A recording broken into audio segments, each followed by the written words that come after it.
All right, next we have Stephen Fitzmaurice, and Stephen is a visiting assistant professor in languages, particularly American Sign Language, and he is originally from Toronto, and his talk is entitled Lessons from the Silent Voice. So let's hear it for Stephen.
Work. Oh, there we go. Otherwise, it's going to be a really long 8 minutes. I was going to sign my whole thing. And okay, so I thank you, Katie, for coming up to interpret for me in American Sign Language, because I can't do ASL and English at the same time because they have competing grammatical structures, and we just don't have the hard wiring to run 2 different grammatical structures at the same time. And so Katie's going to take care of one language, and I'll take care of the other one. How's that? Is that okay? All right, so we're going to talk about a few lessons from the silent voice. And y'all may be wondering, well, who is the silent voice? It's really not that top secret. It's actually the deaf community. Because I work as an ASL to English interpreter, and so I spend a lot of time working not only between ASL and English, or transferring meaning between 2 languages, but I spend a lot of time in culture and in community. And when you have a group of language users who get together and they share their traditions and their values and they pass them on from generation to generation, kind of like their culture, you have community. And so I'm here to talk about a few of the lessons, and 5 of them, that I have learned from the deaf community, and I think we could all take these lessons and use them every day. All right, top of the list is take the time. We all know time is money, time is of the essence. A 2 o'clock meeting starts at what time? Exactly 2 o'clock, right?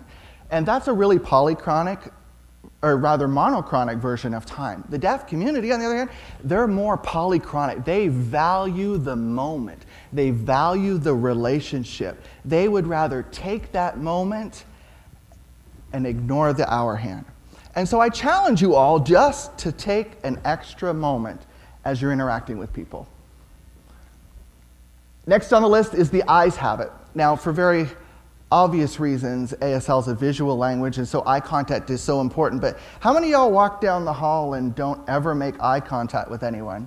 Yeah. Or stand on the elevator and, oh, goodness gracious, we don't make eye contact, do we? How about out in the lobby there at break time? Yeah, not making eye contact with people? Eye contact is so important to the deaf community because it really is that way of establishing that connection with an individual. So I challenge you all, as you say that hearty good morning, to make a little bit of eye contact. All right, the next one is an idea of reciprocity. We all understand barter and trade, you know, this for that. It's the kind of our economic system. I'm going to buy your apples and give you $1 kind of thing. The deaf community has a system of reciprocity. And this means that every individual person within the community gives willingly and freely without expecting anything directly in return. Okay, so this is a little complicated, so we'll go with, I'm going to help person A move into their house. We've all done that, right? And person A is going to then help person B maybe change the oil in their car. And then person B is going to help person C fix their computer, but person C is going to help me with my taxes.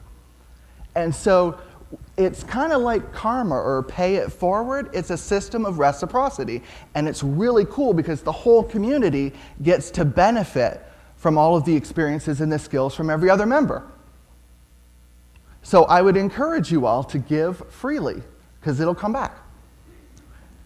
Next lesson is the music of movement. Now, we all maybe think of music as, oh, it touches my heart and soul. It's a way for me to express myself. I just get the jitters every time I hear music, right?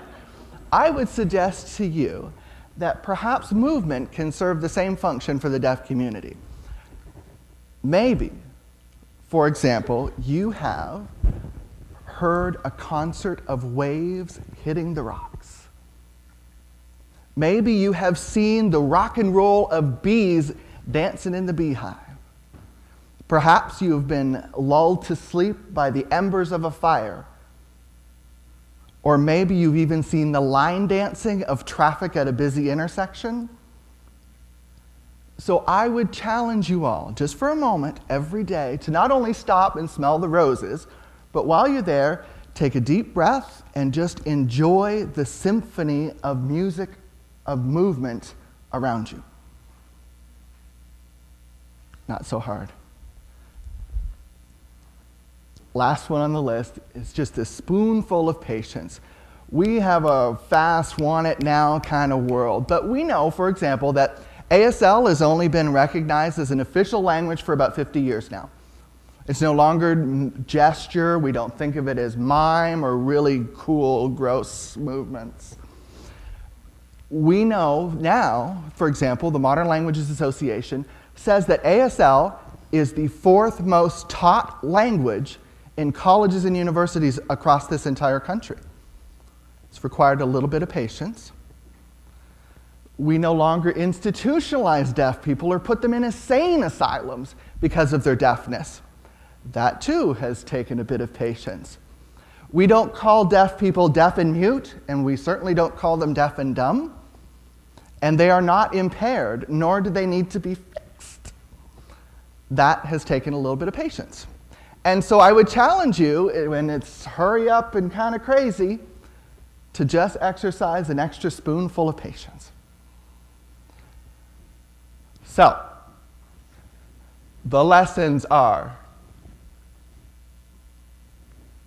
to appreciate relationships more than the hour hand, to make eye contact, give willingly and freely, take a moment to watch the symphony of music before you in the form of movement, and on occasion, just to try an extra spoonful of patience.